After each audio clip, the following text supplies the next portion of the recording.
नमस्कार दोस्तों, क्या हाल चाल है। दोस्तों, मेरा नाम है मयंक अग्रवाल और आज आपको सीएमए फाउंडेशन और सीए फाउंडेशन के तीन टॉपिक कौन कौन से, permutation combination, time value of money माने simple interest, compound interest, annuity और रेशो प्रपोर्शन, इनके ऊपर कुछ क्वेश्चन आपके सामने लेके आया हूं। और ये बात मान के चलिएगा, ये आपका टेस्ट चल रहा है। अब टाइम हो रहा है 1:34 और हमारे पास है 1 घंटे का टाइम। और इसमें हमें क्वेश्चन कंप्लीट करने हैं कम से कम 45 से 50 के बीच में विद डिस्कशन।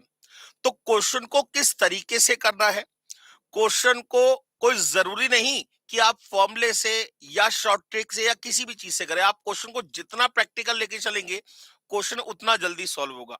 तो हम जब पेपर करते हैं तो हम क्या गलतियां करते हैं, पेपर करते समय हमें किन किन बातों का ध्यान रखना चाहिए, ये सब कुछ डिस्कशन होगा इस आज के लेक्चर में। तो दोस्तों, आइए बिना टाइम वेस्ट करे शुरुआत करेंगे। और आप लोग इसमें पोल क्रिएट करते रहिएगा। सर, टीम से मेरी रिक्वेस्ट है, इसमें पोल क्रिएट करते रहिएगा हर क्वेश्चन के लिए। तो हर क्वेश्चन के लिए आपको पोल क्रिएट करना है। क्वेश्चन नंबर फर्स्ट, और जितनी जल्दी आप सॉल्यूशन दे सकते हो उतनी जल्दी आप सॉल्यूशन देंगे, आंसर बताएंगे। और अगर किसी का कोई डाउट आता है तो वो अपना हैंड रेस करेगा, ताकि हमें पता लगे कि इस लेक्चर में हमें क्या क्या दिक्कत आ रही है। हाँ, पीडीएफ मिल जाएगी सर आपको, बिल्कुल मिल जाएगी इसकी पीडीएफ। ठीक है ना, ये क्वेश्चंस की पीडीएफ आपको अभी डाउनलोड लिंक में डाल दी जाएगी, तो आपको वहां से ये पीडीएफ मिल जाएगी। तो कौन कौन बच्चे हैं, पहले जरा देखते हैं। क्वेश्चन नंबर, एक सेकेंड, फर्स्ट की बात करते हैं। चलिए शुरुआत करते हैं। जल्दी जल्दी से अपनी कमर कस लीजिए। कैलकुलेटर और एक रफ पेपर, कोई कॉपी का यूज नहीं करेगा, कोई भी कॉपी का यूज नहीं करेगा। एक पेपर फाड़ेंगे, उस पेपर पे ही आपको सॉल्यूशन करना है। और 3 स्टेप से ऊपर में आपका सॉल्यूशन नहीं आना चाहिए। ठीक है ना। कौशल दया जी नमस्कार, गुड आफ्टरनून। रोहित रॉय, शेख अब्दुल्ला, आराध्या जायसवाल, समीर, बबली भाटिया, समीर, और कौन है, रोशनी शुक्ला, रूपम यादव, चांदनी, आदित्य लोधी, ठीक है ना, ऋषिका राजपाल, जितने भी है सभी को गुड आफ्टरनून। और फटाफट से एक पेपर और एक पेन और कैलकुलेटर अपने साथ में रख लीजिए और शुरुआत करते हैं। आज ये मान के चलिएगा, आपका ये पेपर है 3 चैप्टर का, 3 टॉपिक का। कौन कौन सा, permutation combination, time value of money और रेशियो प्रपोर्शन। ठीक है ना। चलिए शुरुआत करते हैं। क्वेश्चन नंबर फर्स्ट का पोल पोल क्रिएट करिए सर। क्वेश्चन नंबर फर्स्ट का पोल क्रिएट करिए जल्दी से। हाँ जी सर, देखिए क्वेश्चन कह रहा है, आ बैग कंटेन्स कॉइन्स ऑफ ₹1 50 पैसे 25 पैसे इन द रेशो ऑफ 4:5:6। तो जो बच्चे मेरे पेड लेक्चर्स ले चुके हैं उनको मैंने इस टाइप के क्वेश्चंस क्लास में करा रखे हैं। और जितने भी क्वेश्चन आपके सामने आने वाले हैं, मैं सारे टाइप के क्वेश्चन आपको क्लास में करा चुका हूं। और जो बच्चे जो मेरे पेड लेक्चर्स नहीं लिए हैं, जिन बच्चों ने, बिल्कुल भी परेशान मत होइएगा, आपको भी बड़ा मजा आएगा। ठीक है ना, आपको भी क्वेश्चन करने का तरीका समझ में आएगा, तो बिल्कुल भी टेंशन लेने की जरूरत नहीं है। क्वेश्चन नंबर फर्स्ट के लिए पोल क्रिएट कर दीजिएगा सर। हाँ जी सर। अ बैग कंटेन्स ₹1 50 पैसे और 25 पैसे इन द रेशो 4:5:6। तो बेटा जी, हम ₹1 के कितने कॉइन्स मानेंगे, 4x। कितने कॉइन्स मानेंगे, 4x। 50 पैसे के कितने मानेंगे, 5x। और 25 पैसे के कितने मानेंगे, 6x। अब इनकी वैल्यू कितनी हो जाएगी, इस ₹1 को हम 100 पैसे में कन्वर्ट कर लेंगे। 100 into 4, 400x, plus 50 into 5, 250x, plus 25 into 6, 150x, बराबर कितना दे रखा है आपको, टोटल मनी कितना है, 120 इज इक्वल टू 120। ठीक है ना। तो ये हो गया 400, 400, 800, 120, क्या आगे डबल जीरो, क्योंकि ये रुपीज में है, ये किसमें है, रुपीज में। तो x की वैल्यू कितनी आ गई, 12000000 डिवाइडेड बाय 800। 2 जीरो से 2 जीरो कट गए, ये 8 वन जा, ये 15 जा। ठीक है ना, x की वैल्यू 15 आ गई। आपसे पूछा नंबर ऑफ 25 पैसे कॉइन, कितने माने थे, 6x। तो 15 6 जा कितना होगा, 90। आंसर क्या होगा, सी।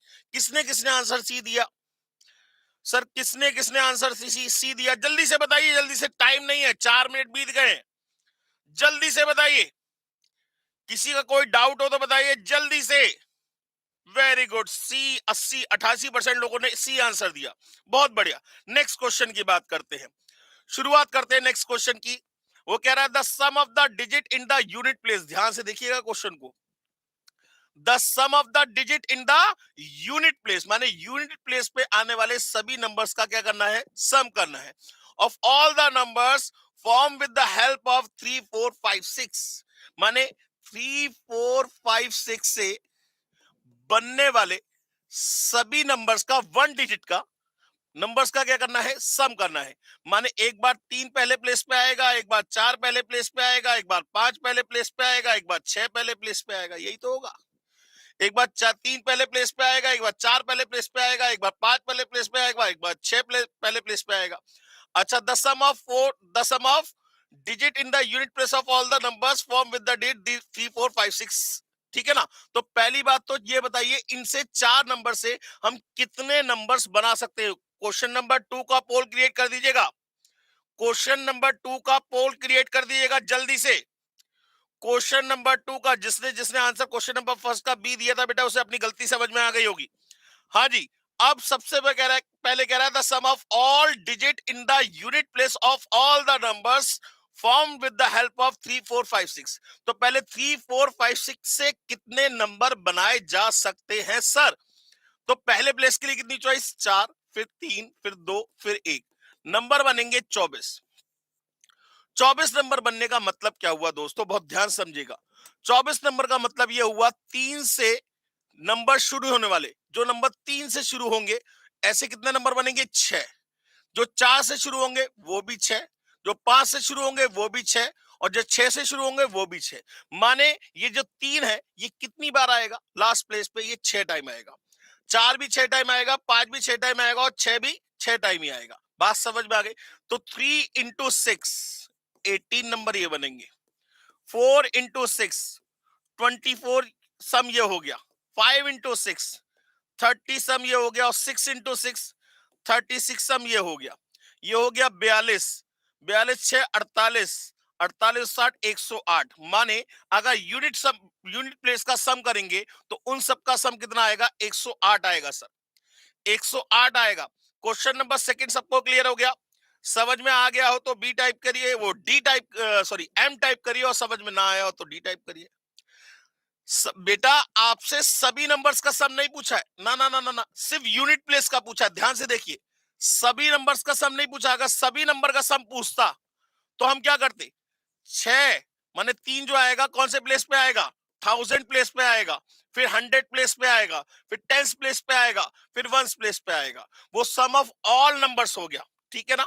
यूनिट प्लेस का मतलब बेटा जी, बात ध्यान से समझिएगा, अगर यूनिट प्लेस की बात करें तो इसका मतलब, इससे तो पहले ये बताइए कितने नंबर बनेंगे, 3 4 5 6 से कितने नंबर बनेंगे, कितने नंबर बनेंगे। पहले प्लेस के लिए 4 चॉइस, 3 चॉइस, 2 चॉइस, 1 चॉइस, माने 24 नंबर टोटल बनेंगे। कितने डिजिट के, 4 डिजिट के। कितने डिजिट के, 4 डिजिट के 24 नंबर बनेंगे। बात समझ में आ गई।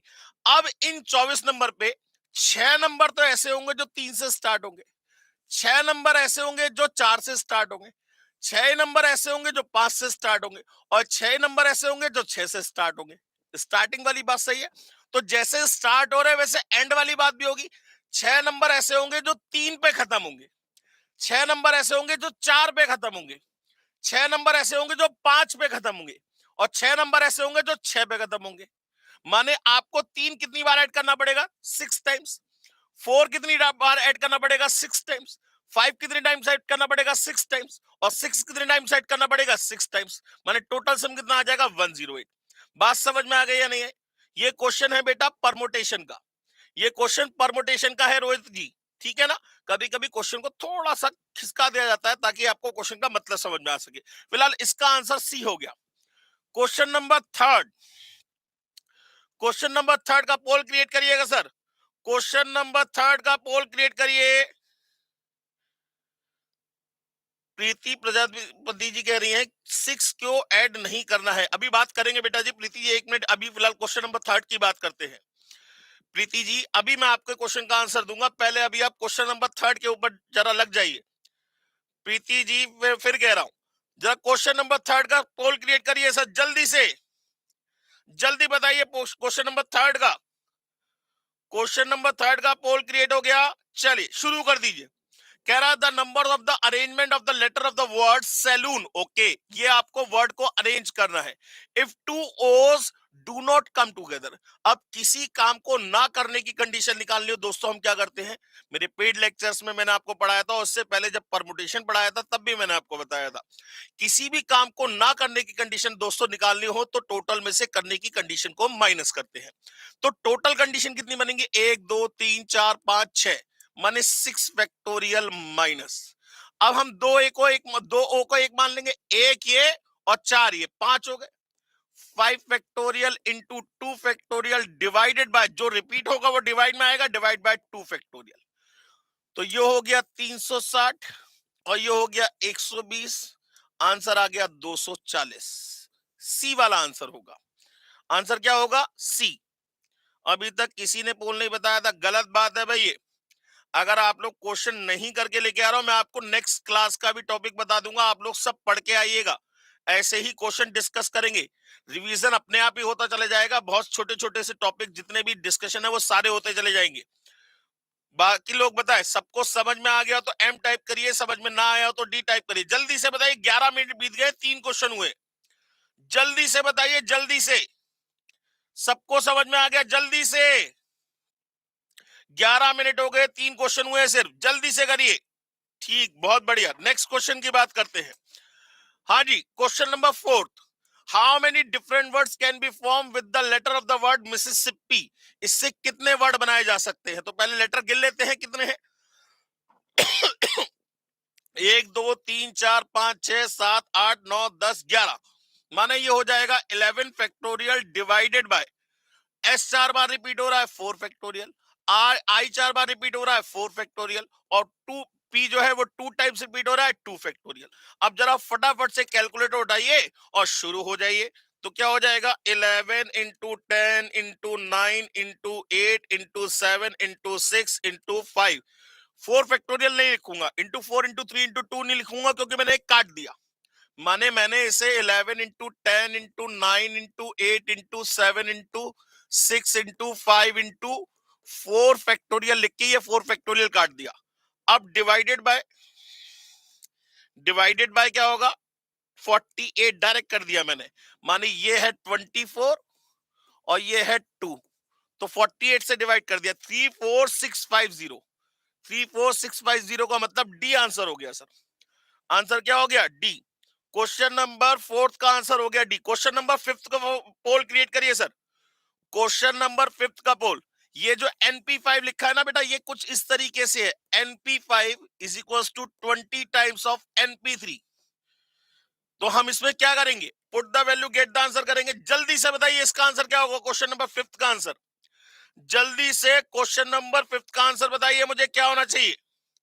एन की वैल्यू या तो पुट करके देख लीजिए, या आप क्या करिए, इसको सॉल्व भी कर सकते हैं, दोनों में से कुछ भी कर सकते हैं। जरा जल्दी से बताइए।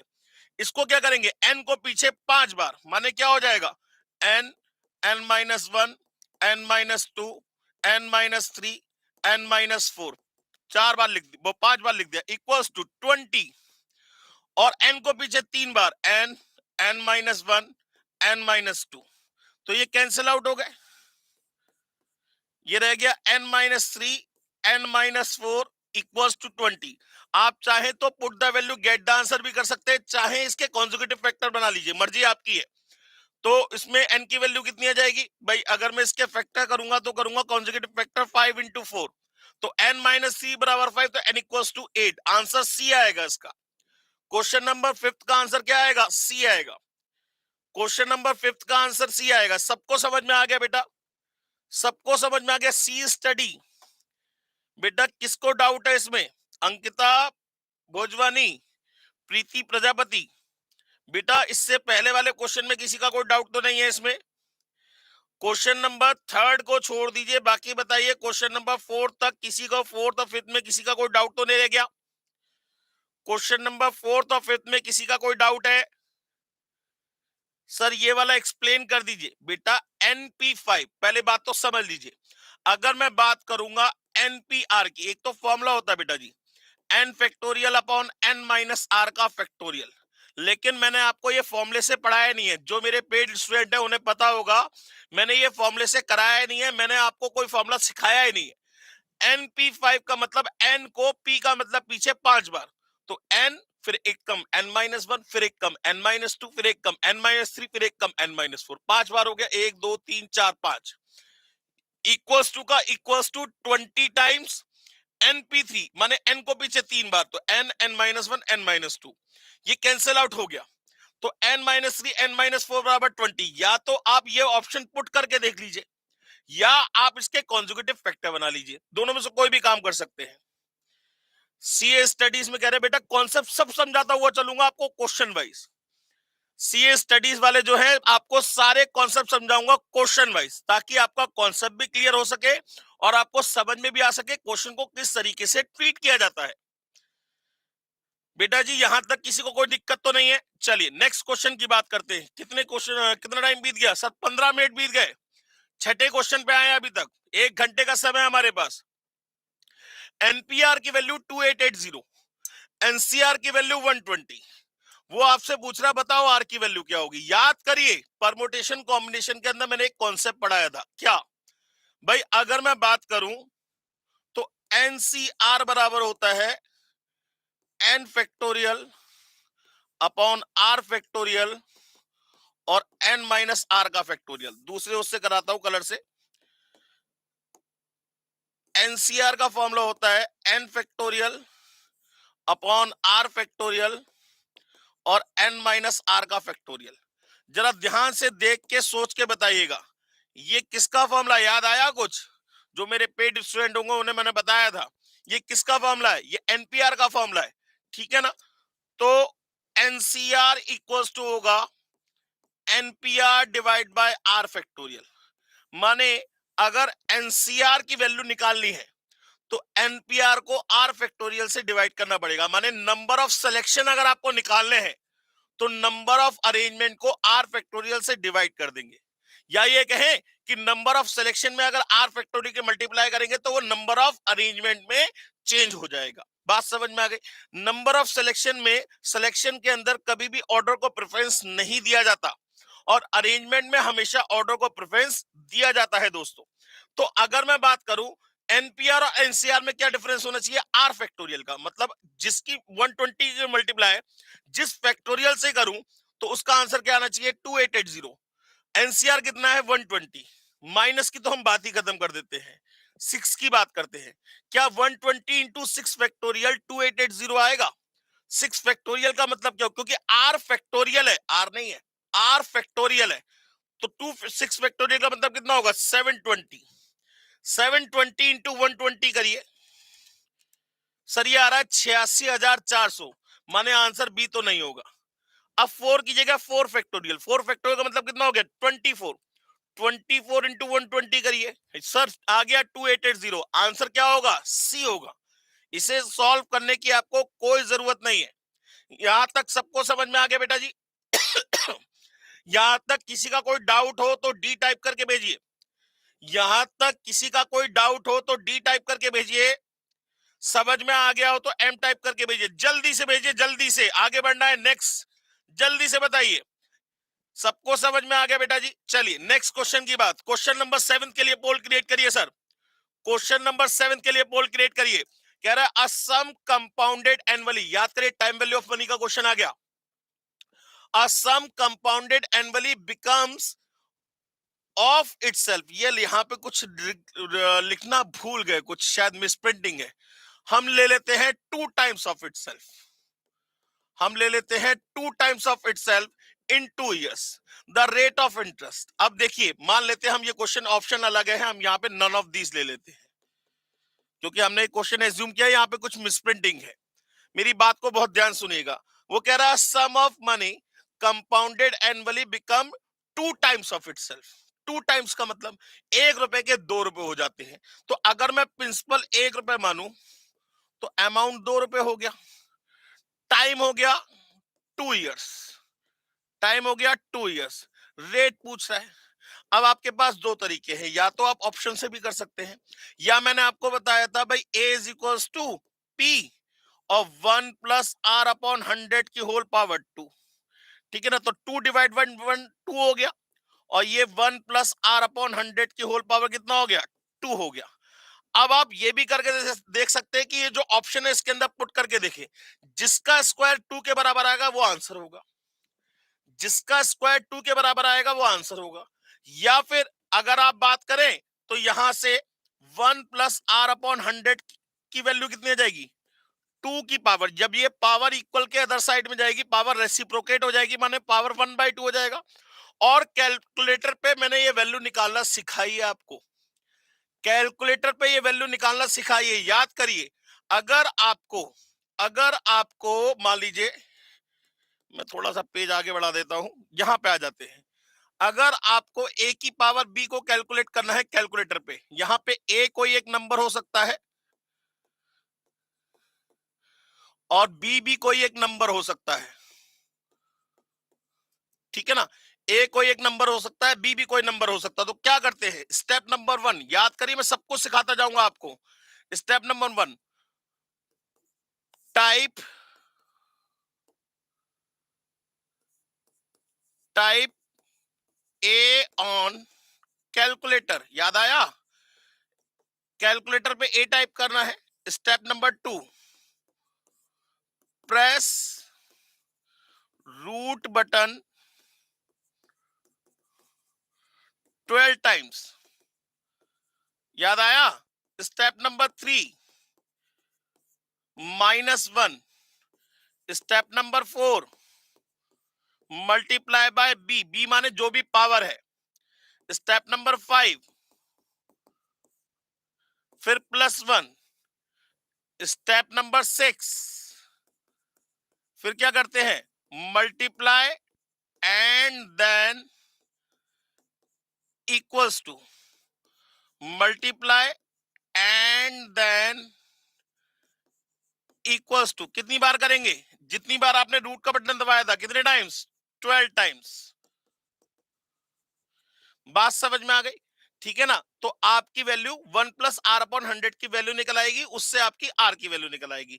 दोनों तरीकों से कर सकते हैं आप। बात समझ में आ गई या नहीं आई। हाँ, आप देखिए, रूट तो निकालना पॉसिबल है, मैं मानता हूं, लेकिन मैं किसी भी क्वेश्चन की बात कर रहा हूं जहां पे आर आपको निकालना है, या तो आप ऑप्शन का यूज कर सकते हैं, चाहे आप कैलकुलेटर पे भी आर की वैल्यू निकाल सकते हैं। दोनों तरीके आपके पास है, ठीक है ना। आइए, कहां तक पहुंच गए थे सर, हम देख लेते हैं। क्वेश्चन नंबर 5th हो गया था, 6th हो गया था, 7th चल रहा था सर, 7th भी हो गया। 8th की बात करते हैं। अब जरा देखिए question number 8th, question number 8th का पोल क्रिएट करिएगा। क्वेश्चन नंबर 7 तक सबको समझ में आ गया बेटा जी, क्वेश्चन नंबर 7 तक सबको क्लियर हो गया। सौरभ तुली जी बताएं, सिमरन, सौरभ तुली, बबली भाटिया, प्रीति प्रजापति, अंकिता भोजवानी, व्हीकल्स वर्ल्ड, सबको समझ में आ गया बेटा जी। चलिए आगे बढ़ते हैं। हमें कोई फॉर्मूला, कोई शॉर्ट ट्रिक याद नहीं करनी, हम तो अपने क्वेश्चन के रेस्पेक्ट में काम करेंगे, ध्यान रखिएगा। आइए, क्वेश्चन नंबर 8 का पोल क्रिएट कर दिया गया है। If the annual rate of interest, simple interest, increases from 10% to 12%, माने रेट ऑफ इंटरेस्ट कितना बढ़ाया गया, 2% बढ़ाया गया, माने आर इक्वल्स टू 2% आ गया। A man's yearly income increases by 1250, तो इंटरेस्ट कितना मिल रहा है उसे, 1250 रुपए का मिल रहा है। कितने साल में, ईयरली इनकम माने 1 साल में, ठीक है ना। आपसे पूछ रहा है प्रिंसिपल बताओ, अब आपसे पी पूछ रहा है, तो एसआई के फॉर्मूले से पी निकल जाएगा आपका। पी बराबर क्या होगा आपका, SI into 100 upon R T, value लगा दीजिए, 1250 इंटू 100 अपॉन आर कितना है 2 और टी कितना है 1, 2 की टेबल से काट दीजिए 625, ठीक है ना। तो आंसर कितना आ जाएगा 62500, 625 सही है, सही है, 1250 ही है, हाँ 1250 इंटू 100, तो 625 ही आएगा आंसर। इसका नन ऑफ द आएगा, ये गलत है क्वेश्चन, फिर इसका आंसर नन ऑफ दीज आएगा, गलत आंसर दे रखे हैं इसके, ठीक है ना। इसका आंसर क्या आएगा, नन ऑफ दीज आएगा। बाकी सबको, किसी को कोई डाउट लग रहा हो तो बता दीजिए। यहां तक सबको समझ में आ गया। अभी 8 ही क्वेश्चन हुए, 45 क्वेश्चन करने, आधा घंटा बीतने वाला, जल्दी से बताइए, यहां तक सबको समझ में आ गया, यहां तक सबको समझ में आ गया। बेटा इससे ज्यादा फ्रंट फॉन्ट साइज नहीं बड़ा हो पाएगा, फिर क्वेश्चन में दिक्कत आएगी आपको। ये लीजिए, ये है क्वेश्चन, इससे ज्यादा फॉन्ट साइज से बड़ा नहीं हो पाएगा बेटा। तो ये सबको समझ में आ गया बेटा जी, ये आंसर गलत है इसके, इसका आंसर 62500 आएगा। नेक्स्ट क्वेश्चन की बात करते हैं। अब इसमें दो क्वेश्चन है, 9th और 10th। क्वेश्चन नंबर 9 का पोल क्रिएट करिएगा मैम, क्वेश्चन नंबर 9 का पोल क्रिएट करिए, क्वेश्चन नंबर 9 का पोल क्रिएट करिए। हाँ जी सर, बिल्कुल पहले से बता के रखूंगा टॉपिक आपको सारे। अब आपका काम सिर्फ आना है और क्वेश्चन डिस्कस करने हैं और चले जाना है। जितना पढ़ना था पढ़ाई हो गई, अब हम आगे की बात करेंगे, ठीक है ना। चलिए, question number 9, find the effective rate of interest. याद करिए, इफेक्टिव रेट ऑफ इंटरेस्ट क्या होता था। मेरे पेड स्टूडेंट को कोई फॉर्मूला याद करने की जरूरत नहीं पड़ी होगी, याद होगा आपको, मैंने उन्हें तरीका बताया था। इफेक्टिव रेट ऑफ इंटरेस्ट बराबर होता है बेटा 1 प्लस आर अपॉन 100 की होल पावर n -1 इंटू 100। याद करिए, मैंने आपको बताया था ये कंपाउंड इंटरेस्ट का फॉर्मूला है। ये किसका फॉर्मूला है? कंपाउंड इंटरेस्ट का। इसमें प्रिंसिपल क्या ले लिया गया है? 1 रुपए ले लिया गया है। और यहां पे हमेशा n की वैल्यू क्या लेते हैं? 1 ईयर लेते हैं। n की वैल्यू हमेशा क्या लेते हैं? 1 ईयर लेते हैं। तो आपको इफेक्टिव रेट ऑफ इंटरेस्ट निकालना 9.9% पर एन का, जो कि कंपाउंडेड क्या है? मंथली है। तो इफेक्टिव रेट ऑफ इंटरेस्ट बराबर कितना आ जाएगा? ये हो जाएगा 1 प्लस 9.9 डिवाइडेड बाय 1200। अब एक साल में कितने महीने? 12 पावर 12 -1 इंटू 100। कैलकुलेटर उठाइए, शुरू हो जाइए। कैलकुलेटर उठाइए जरा फटाफट से, जल्दी से आंसर बताइए, जल्दी से। 9.9 डिवाइड बाय 1200 प्लस 1 इंटू दबाकर 2 3 4 5 6 इंटू इक्वल -1 और इंटू 100। यह आ गया 10.36। आंसर हो गया डी। आंसर क्या हो गया दोस्तों? डी हो गया। सबको समझ में आ गया बेटा जी? सबको समझ में आ गया? क्वेश्चन नंबर 9 जल्दी से बताइए बेटा। 27 मिनट हो गए, 3 मिनट का एक क्वेश्चन हो गया अभी तक। जल्दी से बताइए, जल्दी जल्दी खत्म करना है, जल्दी जल्दी बताइए। यहां तक किसी का कोई डाउट बचा हो तो पूछ सकता है। सबको समझ में आ गया बेटा जी? सबको समझ में आ गया? डी, बहुत बढ़िया।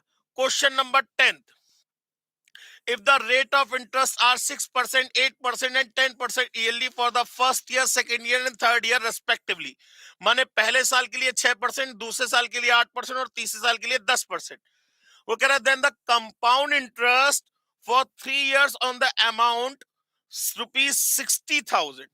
तो वो पूछ रहा है बताइए इस 60,000 रुपए पे उसे कितना ब्याज मिलेगा। तो सीधे सीधे 60,000 का 106%, 60,000 का 1.06, जो निकल के आया उसका 108% 1.08, जो निकल के आया उसका 10% 1.1, और जो निकल के आया उसमें से 60,000 रुपए माइनस कर दीजिए, 15,556.80। 15,556.80। आंसर हो गया बी। यहां तक समझ में आया भाई? हमने करा क्या? हमने सबसे पहले तो अमाउंट निकाला, हमने 60,000 रुपए लिए और इसका 108%, जो निकल के आया उसका 108 नहीं 106%, जो निकल के आया उसका 108%, और जो निकल के आया उसका 110%। ये तो निकल के आया अमाउंट, जो निकल के आया उसमें से 60,000 रुपए मैंने माइनस कर दिए, तो मेरा क्या निकल आएगा? इंटरेस्ट निकल आएगा। बात समझ में आ गई सर? सबको समझ में आ गया? निकिता जी, निकिता जी, इससे पहले वाले क्वेश्चन में डाउट है या क्वेश्चन नंबर 10 में डाउट है? निकिता यादव, बाकी लोग जवाब दीजिए जरा फटाफट से, जल्दी से बताइए। किसी का कोई डाउट बचा तो वो पूछ सकता है। मोहम्मद अरसलान आ गया समझ में, आदित्य लोधी आ गया समझ में, समीर हो गया, निकिता जी बताइए, प्रीति प्रजापति। क्वेश्चन नंबर 9 बेटा, क्वेश्चन नंबर 9 पे इफेक्टिव रेट ऑफ इंटरेस्ट के लिए ये फॉर्मूला होता है। देखा जाए ये फॉर्मूला जो होता है ये कंपाउंड इंटरेस्ट का फॉर्मूला होता है। देखिए ना, कंपाउंड इंटरेस्ट में क्या करते हैं? अमाउंट माइनस प्रिंसिपल करते हैं। यहां अगर मैं प्रिंसिपल 1 रुपए मान लूं, अगर मैं प्रिंसिपल 1 रुपए मान लूं, तो कंपाउंड इंटरेस्ट के लिए 1 प्लस आर अपॉन 100 की whole power n -1, that is the compound interest. ये क्या कहलाएगा? Compound interest. इंटू 100 और कर दीजिए, क्योंकि आपको परसेंटेज में चेंज करना है। और यहां पे एन की वैल्यू हमेशा 1 साल ली जाती है। इफेक्टिव रेट ऑफ इंटरेस्ट का मतलब होता है in totality what should you pay, total में आप कितना पे कर रहे हैं, that is known to be the effective. बात समझ में आ गई दोस्तों? तो यहां पे हमने आर की वैल्यू 9.9% ली, कंपाउंडेड मंथली है इसलिए क्या कर दिया, डिवाइड बाय 1200 कर दिया। अब एक साल में कितने मंथ होते हैं, 12, तो पावर कर दी 12, -1 सॉल्व कर लिया, अपने आप आंसर निकल आया। निकिता जी क्लियर हो गई बात? निकिता जी क्लियर हो गई बात? सबको समझ में आ गया बेटा जी? सबको समझ में आ गया बेटा जी? किसी का कोई डाउट बचा हो तो बताइए, जल्दी से बताइए, जल्दी से। चलिए आगे बढ़ते हैं, नेक्स्ट क्वेश्चन की बात करते हैं, question number 11। On what sum difference between compound interest and simple interest for 2 years 10% per annum is 372। माने आपको ये जो 372 दे रखा है, ये क्या दे रखा है, that is the difference between the compound interest and simple interest. अब हमें कंपाउंड इंटरेस्ट और सिंपल इंटरेस्ट के बीच का डिफरेंस चाहिए, तो हमें कोई फॉर्मूला तो याद है नहीं। हम compound interest minus simple interest की अगर बात करें तो पहले तो कंपाउंड इंटरेस्ट की बात करेंगे। तो कंपाउंड इंटरेस्ट होता है अमाउंट माइनस प्रिंसिपल, और सिंपल इंटरेस्ट होता है PRT/100। सही है ना? देखिए फॉर्मूला याद करने का तरीका नहीं है, जिन्होंने मेरे से क्लासेस नहीं ली है, जो मेरे पेड स्टूडेंट नहीं है, उनको समझा रहा हूं मैं, ध्यान से समझिएगा। बाकी जो पेड स्टूडेंट है उन्हें समझ में आ रहा होगा मैं क्या बोल रहा हूं। अच्छा, ये वैल्यू कितनी दे रखी है आपको, 372 इक्वल्स टू अमाउंट का फॉर्मूला कंपाउंड इंटरेस्ट में क्या होता है, ए इज इक्वल्स टू होता है P1+R/100 की whole power n। A is equals to P1+R/100 की होल पावर n। अगर आप यहां पे लगाएंगे तो इन तीनों में से P कॉमन निकल के आएगा। क्या कॉमन निकल के आएगा, P। क्या बचेगा बेटा जी, बचेगा 1+R/100 की होल पावर n -1 -RT/100। अब जरा देखिए, ये आपको पता है 372, प्रिंसिपल आपको पता नहीं है, ठीक है ना, टाइम आपको पता है कितना है, 2 साल, और दोनों के लिए रेट ऑफ इंटरेस्ट कितना है, 10%। तो 372 इज इक्वल टू पी हमें पता नहीं, 1+10/100 की होल पावर कितना हो जाएगा, 2 -1 -20/100, माने 10 इंटू 2 करेंगे तो 20/100। उठाइए कैलकुलेटर, शुरू हो जाइए जरा फटाफट से। क्या करेंगे, सबसे पहले 10 डिवाइड बाय 100 +1 इंटू दबाकर इक्वल पावर 2 निकल आई। फिर क्या करेंगे, ये वैल्यू निकल आई आपकी 1.21, -1 कर दीजिए, और ये कितना हुआ, ये हुआ 0.2, -0.2 भी कर दीजिए, ये आ गई 0.01। कितनी वैल्यू निकल आई, माने इस पूरे की वैल्यू निकल के आ गई आपकी 0.01। अब अगर मैं इंटू पी करूं तो ये किसके बराबर, 372 के बराबर। तो पी की वैल्यू क्या होगी, 370 डिवाइड बाय 0.01, तो 372 डिवाइड बाय 0.01, 37200, आंसर हो गया ए। आंसर हो गया ए। यहां तक सबको समझ में आ गया? क्वेश्चन नंबर 11 में किसी का कोई डाउट हो तो बताइए, जल्दी से बताइए, जल्दी से। क्वेश्चन नंबर 11 में किसी का कोई डाउट हो तो बताइए, क्वेश्चन नंबर 11 में किसी का कोई डाउट हो तो बताइए। ठीक है, क्वेश्चन नंबर 12 की बात, the future value of annuity. याद करिए ये किसका केस हुआ, फ्यूचर वैल्यू ऑफ एन्युटी, ये किसका केस हुआ, कौशल जी बताएं, फ्यूचर वैल्यू ऑफ एन्युटी किसका केस हुआ, कौशल जी जवाब दीजिए। फ्यूचर वैल्यू ऑफ एनिटी किसका केस हुआ, बाकी कोई भी जवाब दीजिए, फ्यूचर वैल्यू ऑफ एनिटी किसका केस हुआ, लोन का या इन्वेस्टमेंट का, इन्वेस्टमेंट का। समीर जी ने कहा बिल्कुल सही, इन्वेस्टमेंट का केस हुआ। इन्वेस्टमेंट के केस में आपको the future value of annuity of ₹6000, माने एनिटी कितने की है, 6000 की, आर की वैल्यू 6000 फॉर 8 ईयर, माने टाइम पीरियड हो गया 8, और रेट ऑफ इंटरेस्ट कितना है, 9%, माने आई की वैल्यू कितनी हो गई, 0.09। आई की वैल्यू कितनी हो गई, 0.09। आपसे फ्यूचर वैल्यू ऑफ एनिटी माने सीधे सीधे एक ही बात कर रहा है।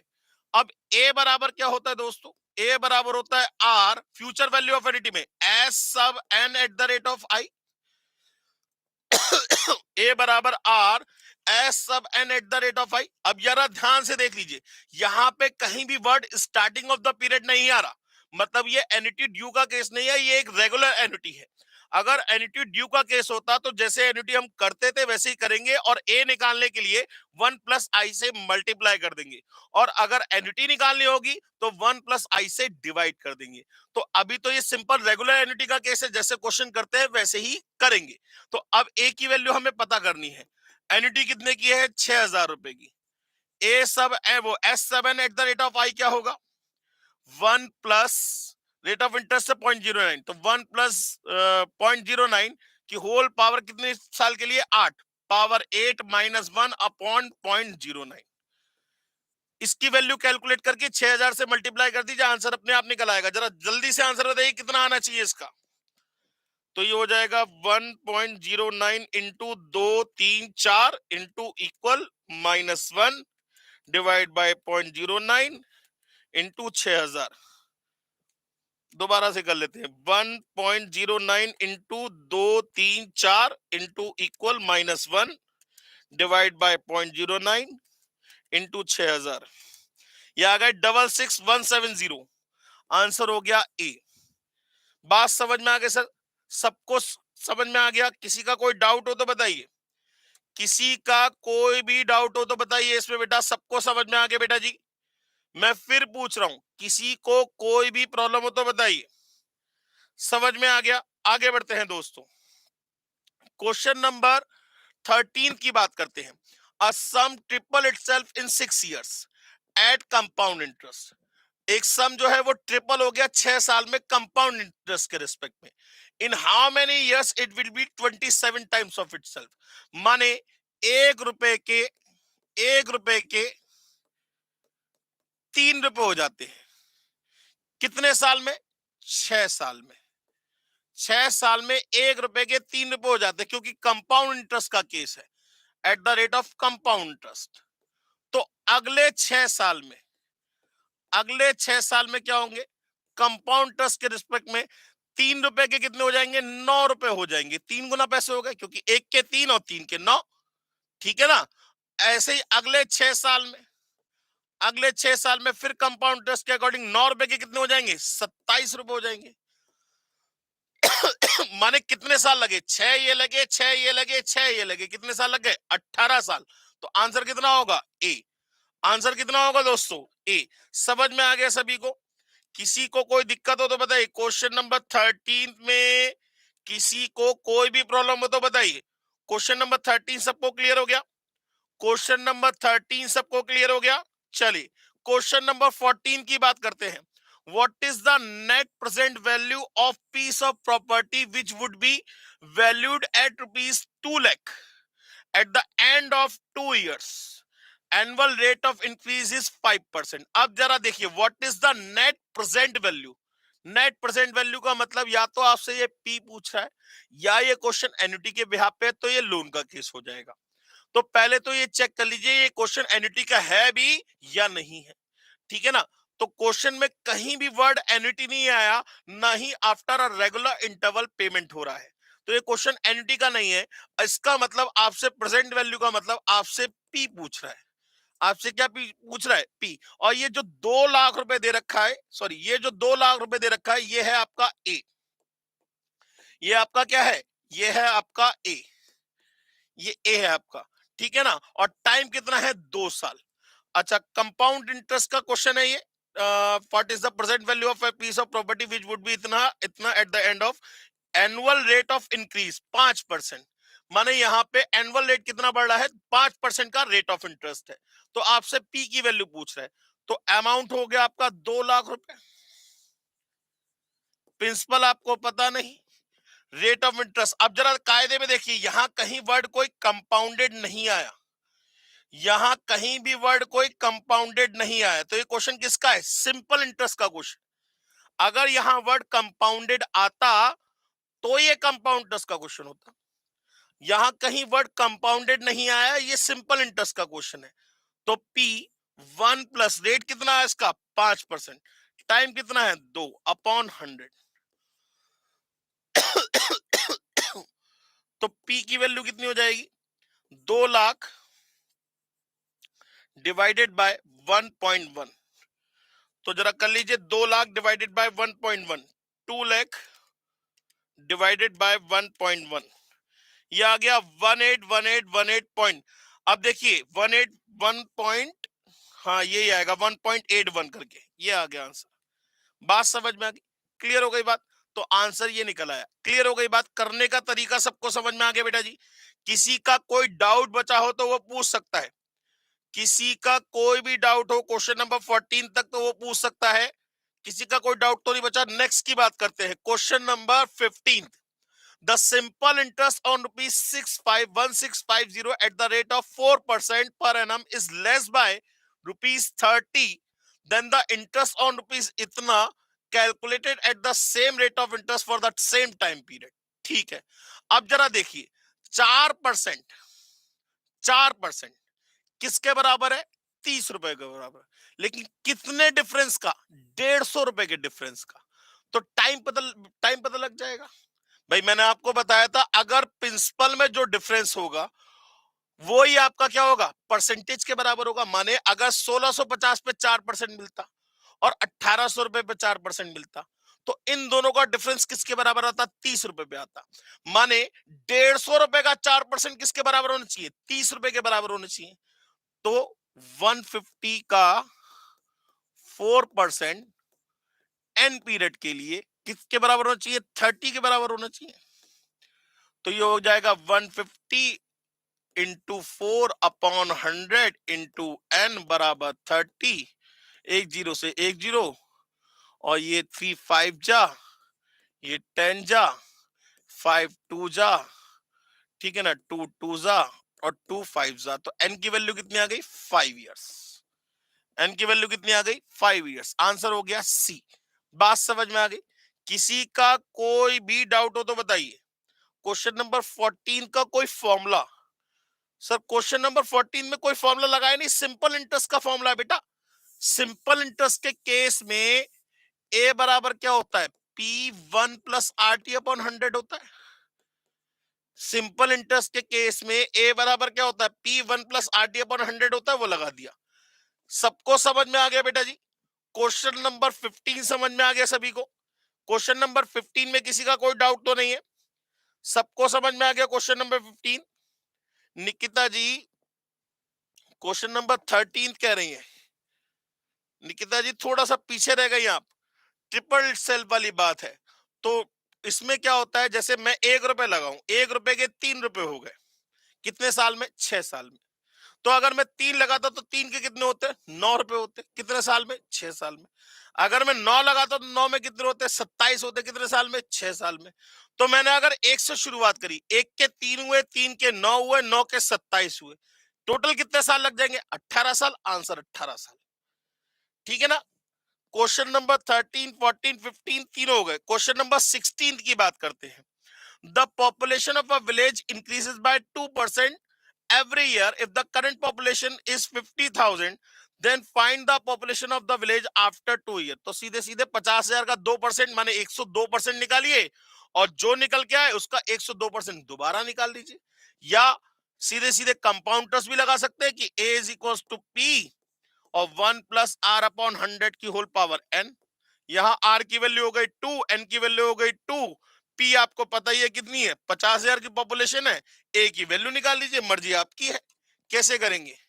50,000 इंटू 102% इंटू 102%, यह आ गई 52020। 52020 माने आंसर हो गया ए। सबको समझ में आ गया बेटा जी? सबको समझ में आ गया बेटा जी? किसी का कोई डाउट बचा हो तो बताइए। क्वेश्चन नंबर 10 के क्वेश्चन नंबर 17 पे आ जाइए। The present value of rupees 10,000 due in 2 years. अब प्रेजेंट वैल्यू का मतलब पी पूछा है। पहले तो ये देख लीजिए क्वेश्चन लोन वो एन्युटी का है भी या नहीं है। अगर एन्युटी का नहीं है, या तो ये फिर कंपाउंड इंटरेस्ट का होगा, या फिर जो होगा सिंपल इंटरेस्ट का होगा। और कंपाउंड इंटरेस्ट और सिंपल इंटरेस्ट के केस में प्रेजेंट वैल्यू का मतलब होता है प्रिंसिपल से। किससे मतलब होता है? प्रिंसिपल से। तो वो कह रहा था present value of rupees 10,000 due in 2 years at 5%। Compound interest when the interest is paid on half yearly basis. माने ये सीधे सीधे क्वेश्चन कंपाउंड इंटरेस्ट का है और आपसे पी की वैल्यू पूछी है। किसकी वैल्यू पूछी है? पी की वैल्यू पूछी है। तो बेटा कंपाउंड इंटरेस्ट के केस में आपका अमाउंट हो गया 10,000 रुपए। पी आपको पता नहीं। रेट ऑफ इंटरेस्ट कितना है? 5%, लेकिन कंपाउंडेड हाफ ईयरली है। तो 1 प्लस 5/200। और 1 साल में कितने हाफ ईयर? 2। तो 2 साल में कितने हो जाएंगे? पावर 4। तो आपसे बस पी की वैल्यू पूछिए, तो ये आप सॉल्व कर लेंगे कैलकुलेटर पे। कैसे करेंगे जरा करिए, सबसे पहले इसकी वैल्यू कैलकुलेट करिए, क्या हो जाएगा ये 5 डिवाइड बाय 200 प्लस 1, ये वैल्यू निकल आई। अब इसकी पावर 4 इंटू दबाकर 2 3 4, अब जो वैल्यू निकल के आई, कितनी वैल्यू निकल के आई, ये वैल्यू निकल के आई 1.1038, इस टाइप से वैल्यू निकल के आ रही होगी। आप चाहे तो कैलकुलेटर पे ही मेमोरी का यूज कर सकते हैं, मेमोरी प्लस। अब 10,000 डिवाइडेड बाय एमआरसी, तो ये आ गई 9059, 9059, ये रहा डी वाला आंसर। बात समझ में आ गई सभी को बेटा जी? सबको क्लियर हो गया? क्वेश्चन नंबर 17 तक किसी का कोई डाउट बचा हो तो बताइए। क्वेश्चन नंबर 17 तक सबको समझ में आ गया बेटा जी?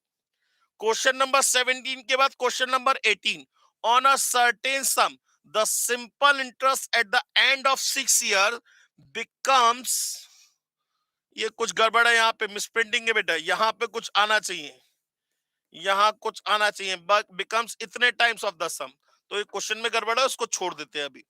नेक्स्ट क्वेश्चन की बात करते हैं, question number 19, if a sum triple itself in 6 years at compound interest, बिल्कुल सेम क्वेश्चन है निकिता जी, अभी देखिए बिल्कुल सेम क्वेश्चन आपको कराया था। अब वो कह रहा है एक सम ऑफ मनी ट्रिपल हो जाता है 6 साल में, then in how many years it will be 27 times of itself. तो 1 रुपए के 3 रुपए हो जाएंगे कितने साल में? 6 साल में। 3 रुपए के 9 रुपए हो जाएंगे कितने साल में? अगेन 6 साल में। 9 के कितने हो जाएंगे? 27, कितने साल में? अगेन 6 साल में। माने 1 के 27 होने के लिए कितना टाइम लगेगा? 18 साल का टाइम लगेगा। आंसर 18। सेम क्वेश्चन अभी पीछे कराया मैंने। Question number 20, the useful life of a machine is estimated to be 10 year and its cost rupees 10,000। उसकी मशीन की लाइफ कितनी है? 10 साल, और उसकी अभी की कॉस्ट कितनी है? 10,000 रुपए। The rate of depreciation is 10% per annum, the scrap value eight the end of its life. अब जरा देखिए, बहुत ध्यान समझिए, यहां पे आपको बताया नहीं गया कि ये अपनी रिटन डाउन वैल्यू पे है या स्टेट पे है। देखिए आपने दो मेथड पढ़े थे, याद करिए, मैंने आपको पढ़ाए हैं। एक होता है सिंपल इंटरेस्ट जिसे बोलते हैं स्ट्रेट लाइन मेथड, एक होता है कंपाउंड इंटरेस्ट जिसे बोलते हैं डब्ल्यूडीवी मेथड, माने रिटन डाउन वैल्यू मेथड। अगर क्वेश्चन में कुछ नहीं लिखा है तो हम ये मान के चलते हैं क्वेश्चन सिंपल इंटरेस्ट का है। ये कह रहा है the useful life of machine is estimated to be 10 years and its cost rupees 10,000, rate of depreciation is 10% per annum. अगर यहाँ पे साथ में आ जाता कंपाउंडेड एनुअली तो ये क्वेश्चन कंपाउंड इंटरेस्ट का होता, लेकिन अगर यहाँ पे कंपाउंडेड एनुअली नहीं आया तो हम ये मान के चलेंगे ये क्वेश्चन सिंपल इंटरेस्ट का है, चाहे इसके आंसर कुछ भी दे रखे हो, हम इससे कोई मतलब नहीं है। बात समझ में आ गई? तो क्या होगा? 10,000 का 10% माइनस करेंगे कितनी बार, कितने साल तक? 10 साल तक करना है। तो हम सीधे सीधे इसमें अमाउंट निकाल लें, A is equals to P, और क्या हो जाएगा? 1 माइनस डी अपॉन 100 की होल पावर n। लेकिन ये तो हो गया कंपाउंड इंटरेस्ट के लिए, किसके लिए? कंपाउंड इंटरेस्ट के लिए। अगर 10% में 10,000 का निकालो तो कितना होता है? 1,000 रुपए हर साल घटेगा, तो 10 साल में तो वैल्यू जीरो हो जाएगी। अगर सिंपल इंटरेस्ट के केस के अकॉर्डिंग देखूं तो 10 साल बाद इसकी वैल्यू क्या हो जानी चाहिए? जीरो हो जानी चाहिए। इसका मतलब ये क्वेश्चन कंपाउंड इंटरेस्ट के फैक्टर से ही करना पड़ेगा, ठीक है ना? तो कंपाउंड इंटरेस्ट के लिए a is equal to P 1 minus D upon 100, क्योंकि माइनस क्यों लगाया? क्योंकि डेप्रिसिएशन हो रहा है। अब a is equal to principal कितना है? 10,000 रुपए, 1 माइनस 10 अपॉन 100 की होल पावर कितनी? 10। तो ये कितना आ जाएगा? 0.9, 0.9 इंटू 2 3 4 5 इंटू इक्वल और इंटू 10,000, यह आ गया 3486.78। आंसर हो गया ए। सबको समझ में आ गया बेटा जी? किसी का कोई डाउट हो तो बताइए, किसी का कोई भी डाउट हो तो बताइए। सबको समझ में आ गया बच्चे? क्लियर हो गई बात? चलिए नेक्स्ट क्वेश्चन की बात करते हैं। Question number 21, a sum of money put at compound interest amounts in 2 years is 2 rupees 672।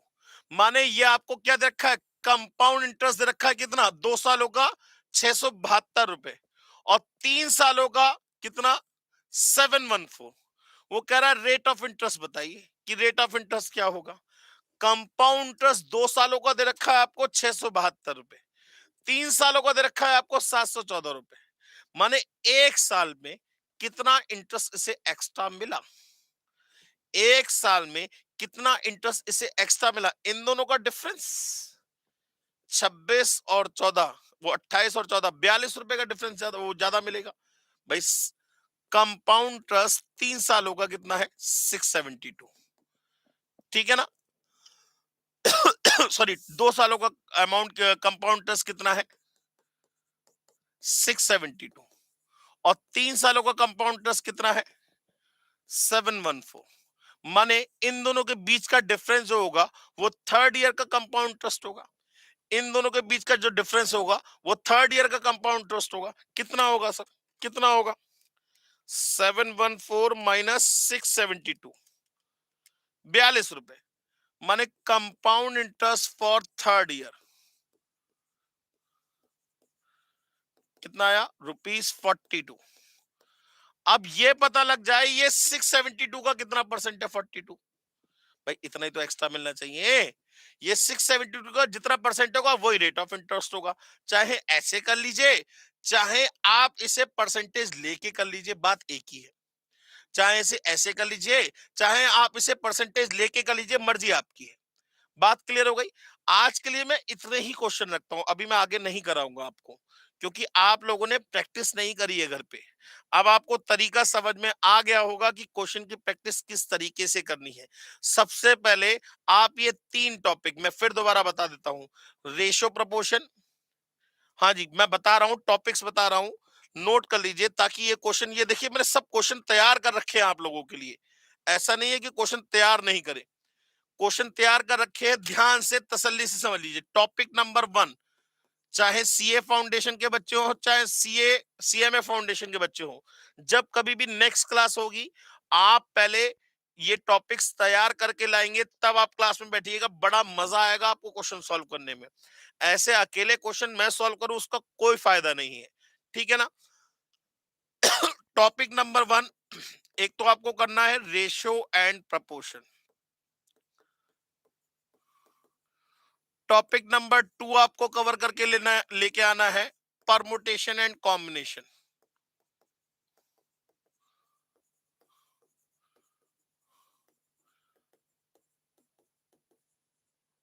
Topic number 3 आपको कवर करना है टीवीएम।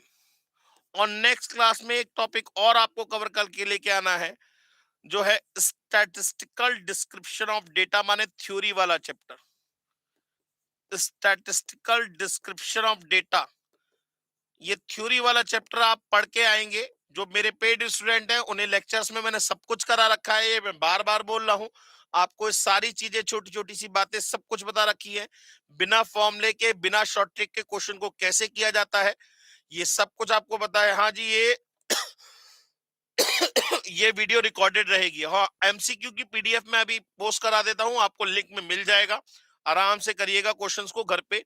इन क्वेश्चंस के अलावा नेक्स्ट क्वेश्चन जब नेक्स्ट क्लास होगी तो मैं इन 4 टॉपिक से रिलेटेड क्वेश्चन आपके सामने डिस्कस करूंगा, और मैं ये मान के चलूंगा कि आप वो टॉपिक पढ़ के आए हैं, क्योंकि सिर्फ और सिर्फ आप जैसे जैसे आप क्वेश्चन की वैरायटी चेंज करेंगे, आपके क्वेश्चन के कॉन्सेप्ट भी क्लियर हो जाएंगे, आपका टॉपिक भी रिवाइज हो जाएगा, और आपको पढ़ने में मजा भी आएगा, ठीक है ना। तो नेक्स्ट क्लास में मिलेंगे हम लोग, और इन चारों टॉपिक की आप लोग तैयारी करके आइएगा। अपने फ्रेंड सर्कल को सभी को बता दीजिएगा कि अगर पेपर में नंबर चाहिए, पेपर में एज इट इज क्वेश्चन चाहिए, तो इन क्लासेस को अटेंड कर लीजिए। आपके सारे पेपर में आने वाले सारे क्वेश्चन आपको यहां डिस्प्ले होते हुए दिख जाएंगे। 100% श्योरिटी, इस बात की 100% श्योरिटी है, ठीक है ना। चलिए नेक्स्ट क्लास में मिलते हैं, आज के लिए थैंक यू वेरी मच दोस्तों।